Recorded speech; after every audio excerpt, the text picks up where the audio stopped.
بسم اللہ الرحمن الرحیم۔ آپ میں سے بہت سے حضرات نے دیکھا ہوگا کہ اس وقت سوشل میڈیا پر ایک خط بہت زیادہ شیئر کیا جا رہا ہے۔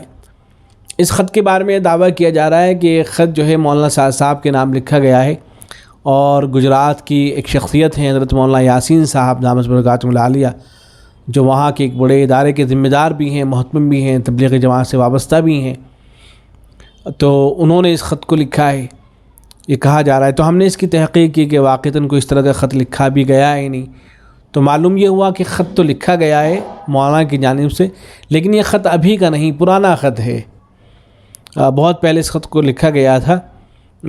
تو یہ خط تو انہی کا لکھا ہوا ہے، مولانا کا لکھا گیا تھا، مولانا سعد صاحب کو لکھا گیا ہے، البتہ خط قدیم ہے، پرانا ہے۔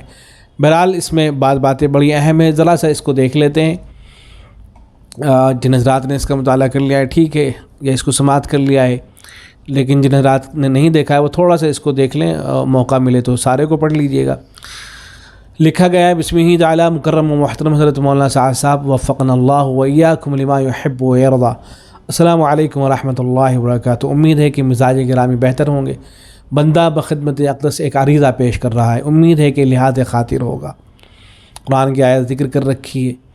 پھر لکھتے ہیں کہ جناب کی نسبی اور روحانی نسبت بانی دعوت و تبلیغ حضرت مولانا الیاس صاحب نور اللہ مرقدہ سے ہے۔ حضرت مولانا جسمانی اعتبار سے لاغر اور کمزور تھے، مگر روحانی و ایمانی اعتبار سے اس قدر قوی اور عالی تھے، اس کا اندازہ عالمگیر دعوت و تبلیغ تحریک سے لگایا جا سکتا ہے۔ ایک صدی پوری نہیں ہوئی مگر پورے عالم میں بفضلہ تعالی دینی انقلاب برپا ہو گیا، اور ہر جگہ دین اسلام پر چلنے کے لیے بہترین ماحول کی بنیاد پڑ گئی۔ جس شجر طوبیٰ کو آپ کے پردادا صاحب نے لگایا تھا، اس کو آپ کے دادا صاحب نے بفضلہ تعالی استحکام بخشا، اور دادا صاحب کے سفر و حضر کے ساتھیوں مشیر خاص حضرت مولانا انعام الحسن صاحب رحمہ اللہ نے اس کی خوب آبیاری کی۔ باری تعالیٰ نے اس شجر طوبیٰ کی شاخیں پورے عالم میں پھیلائیں۔ دعا ہے کہ آپ کے ذریعے کام میں اعتدال اور ترقی ہو، اور کام کرنے والوں میں اتحاد و اتفاق بحال ہو جائے۔ آپ کی خدمت میں اختصار کے ساتھ عرض ہے کہ آپ کے پردادا نے اپنے زمانے کے اہل علم و ذکر و فکر بزرگوں کی غیر معمولی صحبت پائی۔ حضرت گنگوئی رحمہ اللہ کی خدمت میں 10 سال رہے۔ حضرت شیخ الہند محدث حضرت مولانا خلیل احمد سہارنپوری، حضرت رائے پوری، حضرت مدنی، حضرت تھانوی سے خصوصی تعلق رہا، تاہم آخری عمر میں حضرت بہت ڈرتے تھے اور روتے رہتے تھے کہ میرا کام تو چل پڑا ہے، کہیں یہ میرے لیے استدراج نہ ہو، مجھے ڈھیل نہ دی جا رہی ہو۔ آپ کے دادا حضرت مولانا یوسف صاحب بچپن ہی سے حضرت مولانا خلیل احمد سہارنپوری رحمہ اللہ، حضرت رائے پوری، حضرت مدنی، حضرت شیخ الحدیث کی شفقتیں پائیں انہوں نے، اور تا حیات حضرت شیخ الحدیث کی سرپرستی میں کام کرتے رہے، اور حضرت کو آخری عمر میں سب سے زیادہ فکر تھی کہ امت کا شیرازہ بکھر نہ جائے۔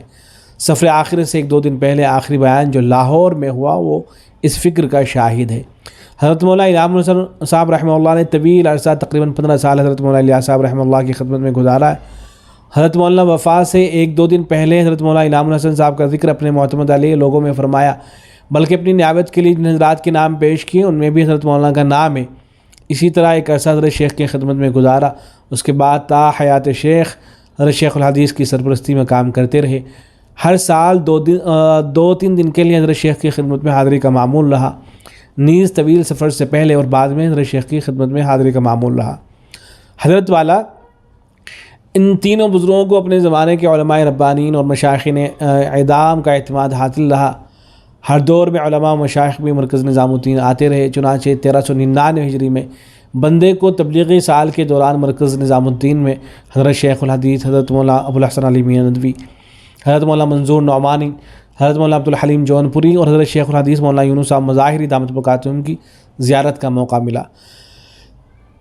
اب دیکھیں، اب اصل بات شروع ہو رہی ہے کہ کیا خوب ہوتا کہ حضرت والا بھی کسی صاحب دل کی طویل صحبت پاتے، مولانا سعد صاحب سے کہا جا رہا ہے، اور اپنے دور کے اہل علم و ذکر بزرگوں کا اعتماد حاصل کرتے، نیز ان میں سے معدد بھی طبقے سے آپ کا گہرا تعلق ہوتا، تاکہ ایسے ناگفتہ حالات میں رہبری آسان ہوتی۔ حضرت مولانا الیاس صاحب نے بعض خدام سے فرمایا تھا، حضرت فاروق اعظم، حضرت ابو عبیدہ اور معاذ بن جبل سے فرمایا کرتے تھے کہ میں تمہاری نگرانی سے مستغنی نہیں ہوں۔ میں بھی آپ لوگوں سے یہی کہتا ہوں کہ میرے احوال پر نظر رکھیے، اور جو بات ٹوکنے کی ہے اس پر ٹوکیے۔ اب بڑے افسوس کی بات ہے کہ آپ کے بیانات علماء ربانیین اور مشائخ عظام کے لیے باعث تشویش ہے۔ بندہ آپ کے بیان کا مختصر اقتباس بعینی ہی نقل کر رہا ہے جو بندے کے پاس آپ کی آواز میں محفوظ ہے۔ اب یہ اقتباس نقل کیا گیا ہے مولانا سعد صاحب کا۔ مولانا سعد صاحب فرماتے ہیں کہ شیطان نے تم لوگوں کو بڑے شکوک میں ڈالا ہے، سارے عالم کا یہ مرکز ہے اور سارے عالم کو یہاں سے رجوع کرنا ہے، یہ اللہ کی طرف سے طے شدہ بات ہے۔ میرے نزدیک انتہائی جاہل ہے وہ شخص جو یہ کہتا ہے کہ یہاں کوئی بڑا نہیں ہے، یہاں کوئی بڑا نہیں ہے، یہاں کوئی امیر نہیں ہے۔ غلط بات ہے، بالکل غلط بات ہے۔ یہ شیطانی وساوس ہیں جو ساتھیوں کی زبانوں پر آنے لگے ہیں۔ اللہ تعالیٰ کا دستور یہ ہے کہ اللہ رب العزت قربانی کی جگہ کو مرجع بنا دیتے ہیں ساری امت کے لیے۔ اور بھی بیانات محفوظ ہیں جو باعث تشویش ہیں۔ آج جناب نے اللہ تعالیٰ کا جو دستور بیان فرمایا ہے وہ دستور بلا شرط اور ابدی ہے۔ بہت سے مراکز کیوں اجڑ گئے، کھنڈرات کی شکل میں آج بھی پائے جاتے ہیں۔ تاریخ شاہد ہے کہ دین اسلام کے مراکز بدلتے رہتے ہیں۔ بہرحال یہ خط ہے، اس کو آپ اگر مطالعہ کرنا چاہیں تو اس کو خود دیکھ لیجئے گا۔ میں آخر تک اس کو آپ ویڈیو روک کر اس کا مطالعہ کر لیجئے گا، اس کو پڑھ لیجئے گا، اس لیے کہ اکثر حضرات کے پاس میں یہ پہنچ ہی چکا ہے تو اس لیے میں اس کو مکمل نہیں پڑھنا چاہتا ہوں۔ بہرحال یہ حضرت مولانا یاسین صاحب مظاہری کا خط ہے جو مولانا سعد صاحب کو لکھا گیا تھا۔ والسلام علیکم ورحمۃ اللہ۔